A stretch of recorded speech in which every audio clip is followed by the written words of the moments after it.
నజరేయుడా నా యేసయ్యా, ఎన్ని యుగాలకైనా ఆరాధ్య దైవము నీవేనని గళమెత్తి నీ కీర్తినే చాటెదా. నజరేయుడా నా యేసయ్యా.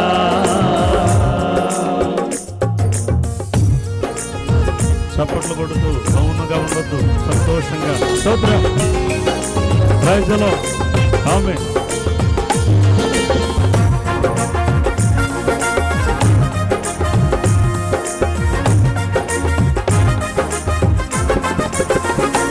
ఆకాశ గగనాలను నీ జనతో కొలిచితివి, ఆకాశ గగనాలను నీ జనతో కొలిచితివి. శూన్యములో ఈ భూమిని, శూన్యములో ఈ భూమిని వేలాడదీసిన నా యేసయ్యా, శూన్యములో ఈ భూమిని వేలాడదీసిన నా యేసయ్యా. నజరేయుడా నా యేసయ్యా, ఎన్ని యుగాలకైనా ఆరాధ్య దైవము నీవేనని గళమెత్తి నీ కీర్తినే చాటెదా. నజరేయుడా నా యేసయ్యా. సీయోను శిఖరాగ్రము నీ సింహాసనమాయెనా, సీయోను శిఖరాగ్రము నీ సింహాసనమాయెనా. సీయోనులో నిన్ను చూడాలని, సీయోనులో నిన్ను చూడాలని ఆశతో ఉన్నాను నా యేసయ్యా, ఆశతో ఉన్నాను నా యేసయ్యా. నీకే వందనం, నీకే వందనం, నీకే వందనం, నీకే వందనం. నజరేయుడా నా యేసయ్యా, ఎన్ని యుగాలకైనా ఆరాధ్య దైవము నీవేనని గళమెత్తి నీ కీర్తినే చాటెదా. నజరేయుడా నా యేసయ్యా.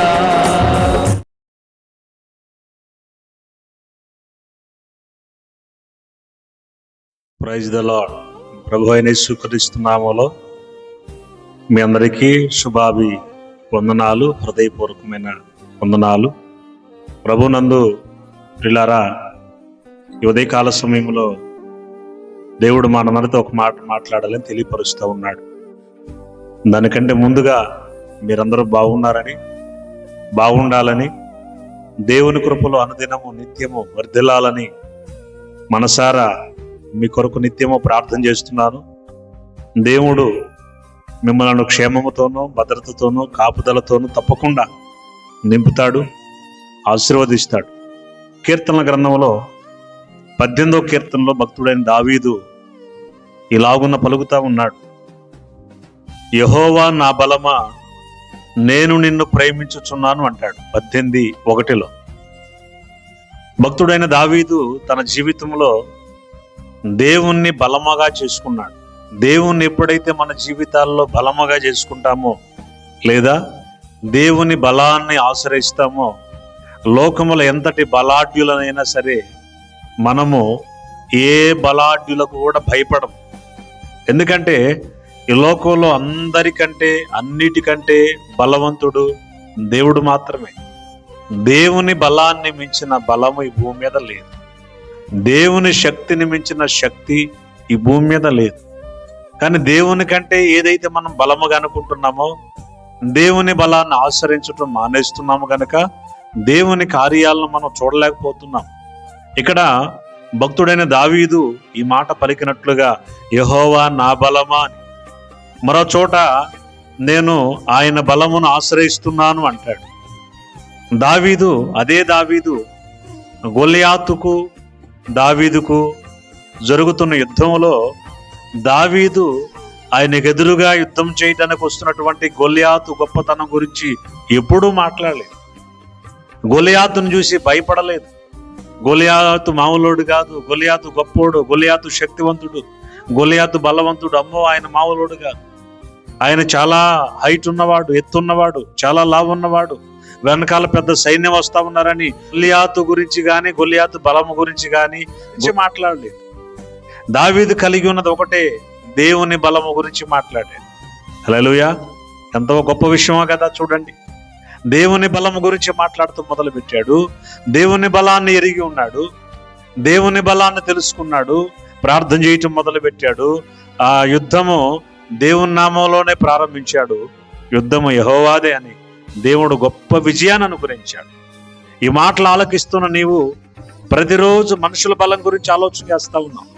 నాకంటే వాళ్ళు గొప్పోళ్ళు, వీళ్ళు గొప్పోళ్ళు, వాళ్ళు మామూలు కాదు, వాళ్ళు కీడు చేస్తారేమో, వాళ్ళు హాని చేస్తారేమో, వాళ్ళు ఇబ్బంది పెడతారేమో, వాళ్ళు నష్టపరుస్తారేమో, వాళ్ళు దిగజారుస్తారేమో, వాళ్ళు నాకు క్షీణత కలుగు చేస్తారు. ఇట్లా మనుషుల బలాన్ని నీవు ఆధారపడి మనుషుల బలం గురించి మాట్లాడుకుంటున్నావు. కానీ ఏ రోజు కూడా నా దేవుడు గొప్పోడు, నా దేవుడు శక్తి కలిగిన వాడు, నా దేవుడు సమర్థుడు, నా దేవుడు కృపగలవాడు, నా దేవుడు జ్ఞానవంతుడు, నా దేవుడు ధైర్యపరిచేవాడు, ఇట్లా దేవుని బలమును గురించి ఎప్పుడు మాట్లాడలేకపోతున్నావు. అందువల్ల నీ జీవితంలో ఎప్పుడు కూడా నష్టం జరుగుతుంది, ఎప్పుడు కూడా ఆశీర్వాదాన్ని కోల్పోతున్నావు. ప్రార్థిస్తున్నావు, కోల్పోతున్నావు. కారణం ఏంటి? నీ శత్రువు బలం గురించి ఎక్కువ నువ్వు మాట్లాడుతున్నావు. దావీదు తన శత్రు బలం గురించి ఎప్పుడు మాట్లాడలేదు, కానీ బలవంతుడైన దేవుని గురించి మాట్లాడాడు. అందుకే అంటున్నాడు, ఆయన నా బలము అంటాడు. మరో చోట అంటాడు, ఆయనే నా బలము, నా కేడెము అంటాడు. అట్లా చాలా సందర్భాల్లో దేవుని బలాన్ని గురించి ఆయన మాట్లాడుతూ దేవుని బలం మీద ఆధారపడ్డాడు. మనం ఈ మాటలు వింటున్న మనము కూడా మన జీవితాల్లో గుర్తుపెట్టుకోవాలి, ఎప్పుడు మనుషుల బలం గురించి మాట్లాడుకోవద్దు, మనుషుల గొప్పతనం గురించి కాదు. మనం మాట్లాడుకోవాల్సింది దేవుని బలం గురించి, మనం మాట్లాడుకోవాల్సింది దేవుని గొప్పతనం గురించి. నువ్వు మాట్లాడాలి దేవుని గొప్పతనం గురించి. నీ మీదకి శత్రువులు లేస్తున్నారా, వాళ్ళ గురించి కాదు, నీ దేవుడు ఎంత గొప్పవాడో అది ఆలోచించి. నీ మీదకి రకరకాల మనుషులు లేస్తున్నారా లేదా మాట్లాడుతున్నారా, రకరకాలుగా నిన్ను చిత్రహింసలు పెట్టాలని చూస్తున్నారా, నీ చెవిని పడినప్పుడు నువ్వు పొరపాటును కూడా ఆలోచనలోకి తీసుకోవద్దు. నీ దేవుడు ఎంత బలవంతుడో అది ఆలోచన, నీ దేవుడు ఎంత శక్తి కలిగిన వాడు అది ఆలోచన. నువ్వు ఎప్పటికీ నీ ఒంటరివి కాదు. నీవు దేవుని బలాన్ని ఆశ్రయిస్తే, దేవుని బలాన్ని నువ్వు నమ్మితే, దేవుని సరిగా నమ్మితే నువ్వెప్పటికీ నీ ఒంటరివి కాదు, నీతో పాటు దేవుడు ఉన్నాడు. అందుకని యెషయా గ్రంథంలో అద్భుతమైన మాట ఉంటుంది, వారిలో ఒంటరి అయిన వాడు 1000 మంది అవుతాడు, ఎన్నిక లేనివాడు బలమైన జనం అవుతాడని. హల్లెలూయా! 91వ కీర్తనలో ఒక అద్భుతమైన మాట అంటాడు. 91వ కీర్తన 7వ వాక్యంలో, నీ ప్రక్కన 1000 మంది పడినను, నీ కుడి ప్రక్కన 10,000 మంది కూలినను అపాయముని ఎద్దుకురా. దేవుడు చెబుతున్నాడు ఈ మాట. కాబట్టి నీ శత్రు బలము గురించి, నీ శత్రువు గురించి ఎప్పుడు కూడా మాట్లాడుకోవద్దు. ఎప్పుడు కూడా నీ మనసులో నీ శత్రువుని బలముగా చూడొద్దు. నీ శత్రువు కంటే గొప్పవాడు నీ దేవుడు. హల్లెలూయా! శత్రు అగ్ని బాణములన్నిటినీ కాల్చివేయవాడు ఆయన. దావీదు గొల్యాతు విషయంలో దావీదును బలపరిచి హెచ్చించి దావీదు దేవుని నామాన్ని ఘనపరిచేటట్లుగా చేసిన దేవుడు. దావీదు ఎప్పుడు కూడా గొల్యాతు గొప్పతనం గురించి మాట్లాడనివ్వలేదు దేవుడు. శత్రు గొప్పతనం గురించి మాట్లాడనివ్వలేదు. గొల్యాతు పేరు గాని ఊసు కూడా ఎత్తలేదు దావీదు. యుద్ధము యెహోవాదే అని దేవుణ్ణి ఘనపరిచాడు, హెచ్చించాడు, గొప్ప జయాన్ని చూశాడు. ఈ మాటలు వింటున్న నీవు కూడా నీ జీవితంలో కృంగిపోవడానికి ప్రయత్నం చేయొద్దు. నీ మీదకి రకరకాల మనుషులు లేస్తా ఉన్నారు, మాట్లాడుకుంటున్నారు. అలా అనుకుంటున్నారు, ఇలా అనుకుంటున్నారు. ఇవన్నీ దేవునికి అప్పగించుకొని దేవుని బలము గురించి ఆలోచన. దేవుడు నీ జీవితంలో ఏమి చేయగలడో అది చూడు. దేవుడు నీ జీవితంలో ఎంత జయాన్ని ఇవ్వగలడు అది చూసి నువ్వు దేవుని కొరకు కనిపెట్టుకొని దేవుని ద్వారా వచ్చే జయ జీవితాన్ని పొందుకొని దేవుని కృపలు ఎదగాలని దేవుడు ఆశపడుతున్నాడు. ఉదయ కాలంలో ఎక్కడ ఉండి ఈ మాటలు వింటున్నా కానీ దేవుడు నీతోనే మాట్లాడుతున్నాడని ఎదిగి నీవు దేవుని బలాన్ని తెలుసుకొని దేవుని గొప్పతనం గురించి తెలుసుకొని దేవుని కొరకు రోషము కలిగి నిలబడు. దేవుడు నీ పక్షాన ఉన్నాడు. నీ ఒంటరివి కాదు.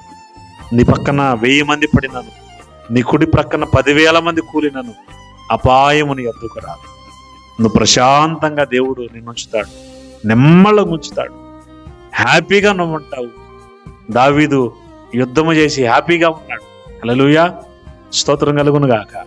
యుద్ధములో జయాన్ని ఇచ్చాడు దేవుడు. సంతోషంగా ఉన్నాడు. శత్రువులందరూ పారిపోయేటట్లు దేవుడు చేశాడు. కాబట్టి నీ జీవితంలో ఏ మనుషునికి భయపడద్దు. యెహోషువతో చేస్తున్న వాగ్దానం ఈరోజు దేవుడు నీతో చేస్తున్నాడు. యెహోషువ, నీ బ్రతుకు దినములన్నిటను ఏ మనుష్యుడు నీ ఎదుట నిలబడడు అని.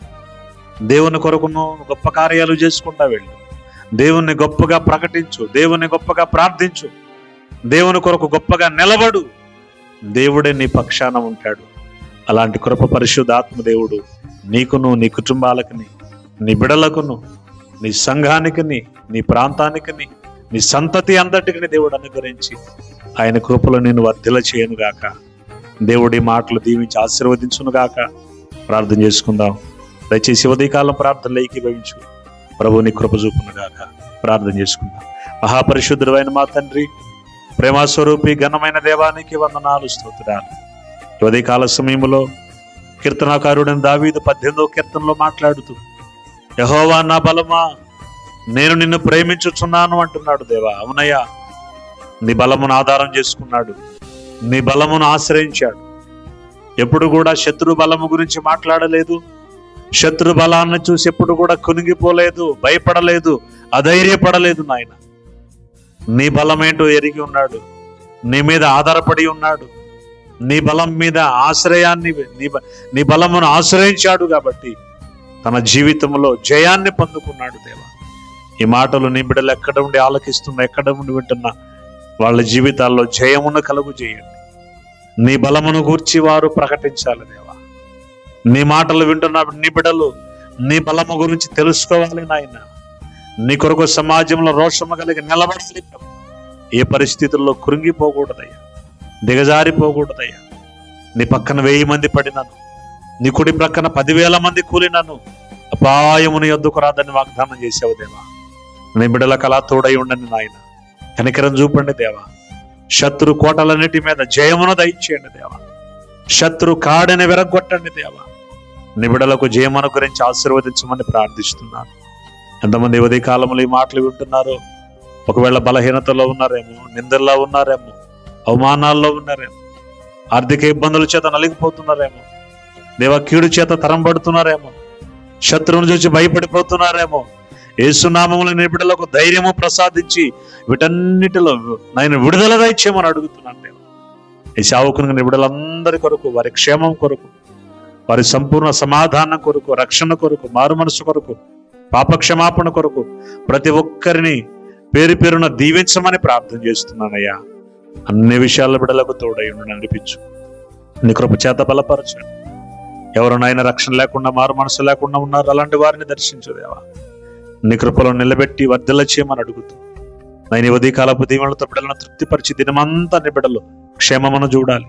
వారు ఉద్యోగాలకు వెళుతున్నా, వ్యాపారాలు చేయడానికి వెళుతున్నా, కాలేజీలకు వెళుతున్నా, స్కూల్కి వెళుతున్నా, చదువుకోవడానికి వెళుతున్నా, ఏ పని నిమిత్తం వెళుతున్నా కానీ బిడ్డలకు భద్రతను, క్షేమమును, సమాధానమును, ఆయన పరిశుద్ధాత్మ యందలి ఆనందమును అనుగ్రహించి నీ కృపల వర్ధిల్ల చేయమని కోరుకుంటూ, ప్రకటించిన ఈ మాటలు 30 60 100 వర్ధిల్ల చేయమని ప్రతి ఒక్కరి కొరకు, ప్రతి కుటుంబం కొరకు, సార్వత్రిక సంఘముల కొరకు, ఆంధ్ర రాష్ట్రము కొరకు, భారతదేశం కొరకు, ఆయన అధికారుల కొరకు, అందరి కొరకు ప్రార్థన చేస్తూ, నేను మీరే నీ కృపల్లో మా దేశమును కాపాడి భద్రపరిచి ఆశీర్వదించమని, 100 ఫలములతో నింపి వర్ధిల్ల చేయమని యేసుక్రీస్తు శక్తి కలిగిన నామములో ప్రార్థన చేసి అడిగినవన్నీ పొందుకొని ఉన్నాం మా తండ్రి. ఆమేన్, ఆమేన్. మన తండ్రి అనే దేవుని ప్రేమ, కుమారుడైన యేసుక్రీస్తు వారి దివ్యమైన కృప, పరిశుద్ధాత్మ దేవుని కన్యను సహవాసం కూడిన మనకును, ఈ మాటలు వింటున్న మనందరికీ, మన కుటుంబాలకును, మన బిడ్డలకును తోడై ఉండి దేవుని రాకడ పర్యంతరము సదాకాలము ముందుకు నడిపించునుగాక. ఆమెన్, ఆమెన్. దేవుడు మిమ్మల్ని అందరినీ దీవించునుగాక. ఆమెన్. అందరికి వందనాలు. God bless you all. సమాధానం కలుగునుగాక. హల్లెలూయా. Praise the lord.